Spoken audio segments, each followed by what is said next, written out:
నమస్తే వెల్గంటి సత్యాగ్రహి నేను శివాని. తెలంగాణ కాంగ్రెస్ ప్రభుత్వంలో ఏం జరుగుతోంది? సీఎం రేవంత్ రెడ్డి సీనియర్ మంత్రి తుమ్మల నాగేశ్వరరావును పక్కన పెట్టేస్తున్నారా? రైతులకు సంబంధించిన అత్యంత ప్రతిష్టాత్మకమైన కార్యక్రమంలో ఆ శాఖ మంత్రికి అస్సలు విలువలేదా?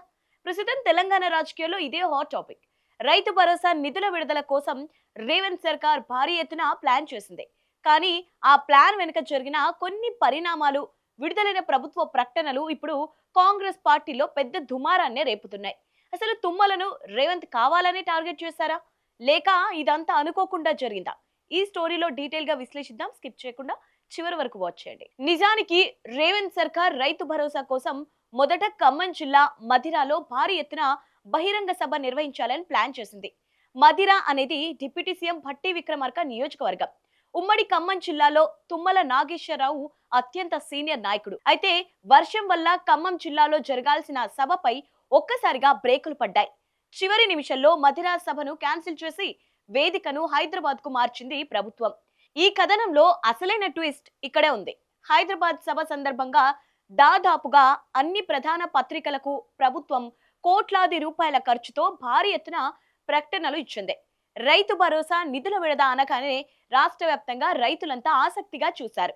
అయితే ఆ ప్రకటనలు చూసిన వారంతా ముక్కున వేలేసుకున్నారు. ఎందుకంటే ఒక్క యాడ్ లో కూడా రాష్ట్ర వ్యవసాయ శాఖ మంత్రి తుమ్మల నాగేశ్వరరావు ఫోటో లేదు. కేవలం CM Revanth Reddy, deputy CM Bhatti Vikramarka ఫోటోలు మాత్రమే ఉన్నాయి. వ్యవసాయ శాఖకు సంబంధించిన పథకం అమలవుతుంటే ఆ శాఖ మంత్రికే ప్రయారిటీ లేకపోవడం ఏంటి? సంబంధిత శాఖ మంత్రి ఫోటో లేకుండానే ప్రకటనలు రావడం వెనుక ఆంతర్యం ఏంటి? ఇదంతా చూస్తుంటే కావాలని చేశారా, లేక అనుకోకుండా జరిగిన పొరపాట అనే చర్చ నడుస్తోంది. కానీ రాజకీయ పండితులు మాత్రం ఇది అస్సలు అనుకోకుండా జరిగిన పొరపాటు కాదు అని గంటపదంగా చెప్తున్నారు. ఎందుకంటే ప్రభుత్వం తరపున ఇంత పెద్ద ఎత్తున కోట్లాది రూపాయల బడ్జెట్ తో ఒక ప్రకటన విడుదలవుతున్నప్పుడు సీఎంఓ అధికారుల నుంచి సమాచార శాఖ ఉన్నతాధికారుల వరకు కనీసం 10 సార్లు చెక్ చేసుకుంటారు. ప్రతి ఫోటో, ప్రతి అక్షరం పరిశీలిస్తారు. అంత పెద్ద ప్రాసెస్ దాటుకొని వచ్చిన ప్రకటనలో వ్యవసాయ శాఖ మంత్రి ఫోటో మిస్ అయిందంటే అది ఖచ్చితంగా పైనుంచి వచ్చిన ఆదేశాల ప్రకారమే జరిగిందని రాజకీయ వర్గాలు భావిస్తున్నాయి. అంటే తుమ్మలను కావాలనే పక్కన పెడుతున్నట్లు స్పష్టమైన సంకేతాలు ఇస్తున్నట్లేనా? మంత్రి తుమ్మలకు రేవంత్ రెడ్డి షాక్ ఇవ్వడానికి గల కారణాలపై ఇప్పుడు పొలిటికల్ కారిడార్స్ లో రకరకాల ఊహాగానాలు వినిపిస్తున్నాయి. సీనియారిటీ వర్సెస్ లీడర్షిప్ ఇందులో ఒక కోణం. తుమ్మల నాగేశ్వరరావు ఉమ్మడి రాష్ట్రాల్లోనే ఎంతో సీనియర్ మంత్రి. రేవంత్ రెడ్డి కంటే రాజకీయాల్లో చాలా పెద్దవారు. బహుశా ఈ సీనియారిటీ ఈక్వేషన్స్ ఎక్కడైనా ఇబ్బందిగా మారాయా? మరోవైపు ఖమ్మం జిల్లాలో భట్టి విక్రమార్క, తుమ్మల, పొంగులేటి శ్రీనివాస్ రెడ్డిల మధ్య ఆధిపత్య పోరు నడుస్తోందనే ప్రచారం కూడా ఉంది. ఈ నేపథ్యంలోనే భట్టికి ఎక్కువ ప్రాధాన్యత ఇచ్చి తుమ్మలను తగ్గించే ప్రయత్నం జరిగిందా అన్న అనుమానాలను కూడా విశ్లేషకులు వ్యక్తం చేస్తున్నారు.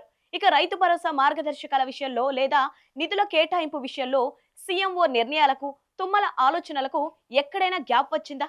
కారణం ఏదైనా కావచ్చు, కానీ ఒక కేబినెట్ మంత్రికి, అది కూడా కీలకమైన వ్యవసాయ శాఖ మంత్రికి సొంత శాఖ ప్రోగ్రాంలోనే అవమానం జరిగిందనే భావన ఆయన అనుచరులో వ్యక్తమవుతోంది. ఏదైనా ప్రభుత్వ కార్యక్రమంలో సంబంధిత శాఖ మంత్రికి అత్యంత ప్రాధాన్యత ఇవ్వడం అనేది కనీస ప్రోటోకాల్. కానీ తుమ్మల విషయంలో అది లోపించిందని ఆయన అభిమానులు వాపోతున్నారు. ఈ వ్యవహారంపై మంత్రి తుమ్మల ఎలా స్పందిస్తారో చూడాలి. ఆయన ఈ అవమానాన్ని మౌనంగా భరిస్తారా, లేక రేవంత్ రెడ్డితో నేరుగా తేల్చుకుంటారా అనేది రాబోయే రోజుల్లో తేలనుంది. మరి ఈ వ్యవహారంపై మీ అభిప్రాయం ఏంటి? ప్రభుత్వ ప్రకటనలో వ్యవసాయ శాఖ మంత్రి ఫోటో లేకపోవడం కావాలని చేసిందేనా, లేక పొరపాట? మీ అభిప్రాయాన్ని కామెంట్ సెక్షన్ లో తెలియచేయండి. ఇలాంటి మరిన్ని ఇంట్రెస్టింగ్ అప్డేట్స్ కోసం మా ఛానల్ ఇప్పుడే సబ్స్క్రైబ్ చేసుకోండి.